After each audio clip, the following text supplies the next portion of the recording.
if it isn't Counselor Tartaglia, Mr. Big Shot himself. Go easy on me, all right? I'm still recovering from the interrogation the real Big Shots put me through. Hey, comrade, it's been too long. I heard you came looking for me earlier. Nicest surprise I've had in a while. Good to see you too, Odette. I'm guessing you guys just got back from Sviatlo-Lajdovka. How'd it go? Crisis averted? It went fine.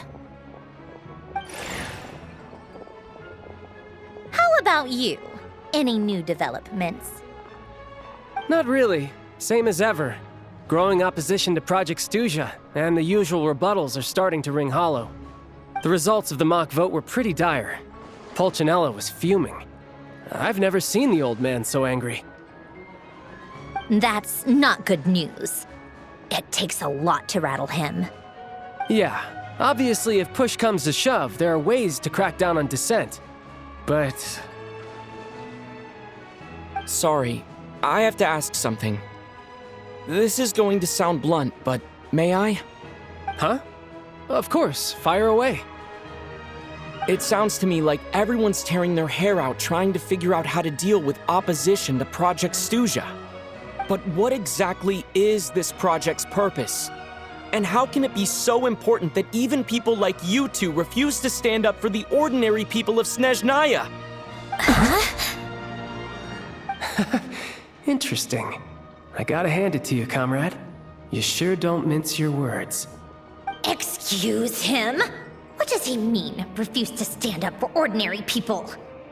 Oh my gosh. How does he dare speak to the Harbingers like that? Are you interrogating us now? It's okay, Sandrone. Let me explain. I think I understand where he's coming from. If I could, I'd take your side right now. In fact, my position's very similar to yours. I've only held back on casting a dissenting vote in the Vecha because the Tsaritsa would never let me get away with it. Still, I have a responsibility to the Fatui armed forces, so I do what I can to make their voices heard. Most of them are just regular folks from small towns far from the capital. I'm sure you've seen how much those kinds of places are struggling right now. Oh, and for what it's worth, I'm from Arepasak myself. Things aren't going so swell there either.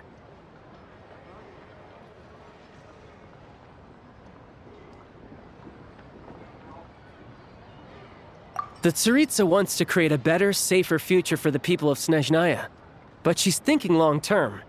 I don't doubt that from where you're standing, Project Stuja seems to be creating all sorts of issues for everyone. But considering the Tsaritsa's vision for the future, these are sacrifices worth making.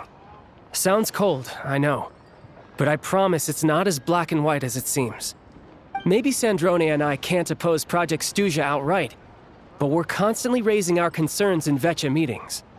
And even though we can't put an end to it, there are plenty of other ways to make a difference. We're trying everything we can think of, and so is Pulcinella. I respect Her Majesty the Tsaritsa and trust her decisions. But at the end of the day, I'm still just a normal guy who cares deeply about my homeland. And my family, who all live here. There's no way I would ever abandon them. As contentious as things can get within the Vecha, there's no selfishness or malice behind it. Everyone wants to get through this period as smoothly as possible. The issue is that there's no way of pleasing everyone under the present circumstances. Most of the time, we're trying to decide on the lesser of two evils, which obviously isn't a great look. But that is not the same thing as being blindly loyal to the Tsaritsa. No one's got their head in the sand here. We're all well aware of the way things are. We're just doing our best to make it work. In fairness to Sandrone, she rushed to Sviatlo-Lajdovka's aid the moment she heard that people were in danger. And even Tartaglia, who used to only care about the thrill of the fight, is clearly doing his best to rise to the demands of his new role as counselor. Hey, come on. There's only so much we can say, so don't press us too hard. Look, I know how untenable the Tsaritsa's position looks if you don't understand her motives. Maybe you've heard already, but she's currently leading her army on a campaign to the east to defeat the monster that's been causing these brutal blizzards. Striking that monster down will be a significant step in dealing with the present energy crisis. As laser-focused as she is on realizing her lifelong ambitions, this powerful monster.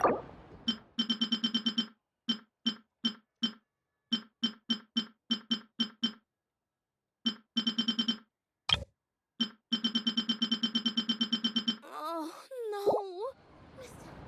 To me, that says a lot. If she thought Snezhnaya and its people didn't matter in the grand scheme of things, why would she waste her time on something like this? Thanks. I meant every word I said, though. I wasn't just trying to placate you. I've already done more than enough diplomacy for one day. I still think this adventurer raises a very important point. Our two harbingers have made their positions very clear. But there are many others in the Vetcha who must feel trapped and forced to vote against their conscience. I think it's a very valuable quality to be willing to speak one's mind, despite the risk of offending powerful figures. You can say that again. I highly doubt we'd feel the need to explain ourselves so much if we didn't know you so well. Forgive me, adventurer, but might I be so bold as to ask about your background? How is it that you can converse so openly with two harbingers? Oh, haven't you been properly introduced? Easier said than done.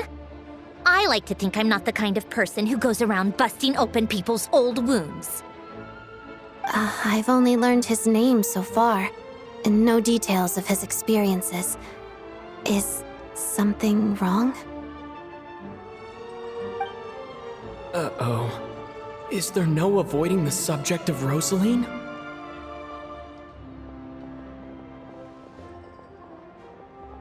No, it's just... All right, I guess there's no getting around it. This is the world-renowned traveler who helped resolve the storm terror threat in Mondstadt, cleaned up after the mess I made in Liyue, and then went to Inazuma, where... there was a duel before the throne, in which the traveler defeated Rosaline. Oh. I'm sorry. I didn't think you two would be seeing much of each other, so I figured it wasn't worth bringing up. It's fine. It was a long time ago. It's fine. Sorry. I just remembered that we have a rehearsal coming up. Please excuse me. I should get going.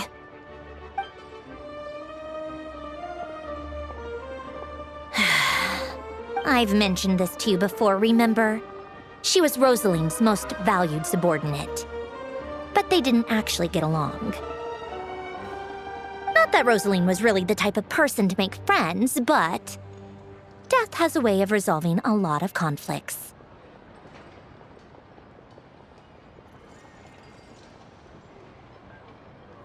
Don't let it weigh on you. Like she said, it was a long time ago. It's in the past now. Odette has a very different personality from Rosaline. Give her some time. I'm sure she'll work through it.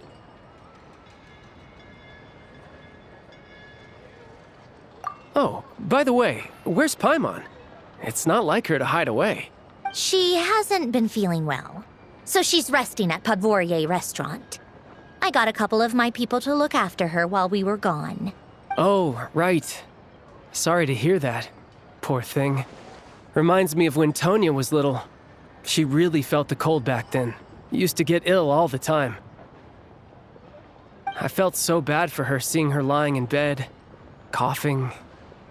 She was so mature for her age, though. Whenever someone came to visit her, she'd greet them with a smile and would never complain.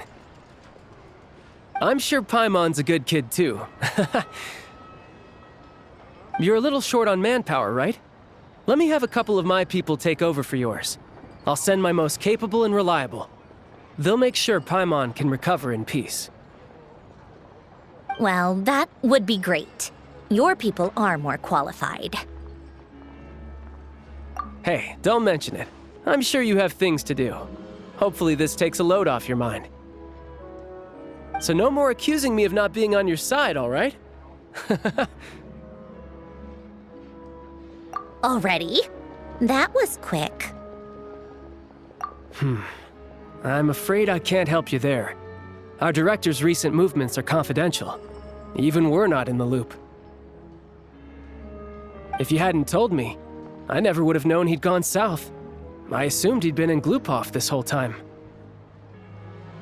Well, I guess I'd better go sort out Paimon's security situation. I have some other work to catch up on at Glupov anyway. Me too. I have an incident report to write up. Let's leave it there for now. I guess everyone's in a difficult position. But Tartaglia's right. I have things to do. Things I want to do. And things I ought to do. To start with, I should ask Alosha if he knows any way to help Svietlo Lidovka.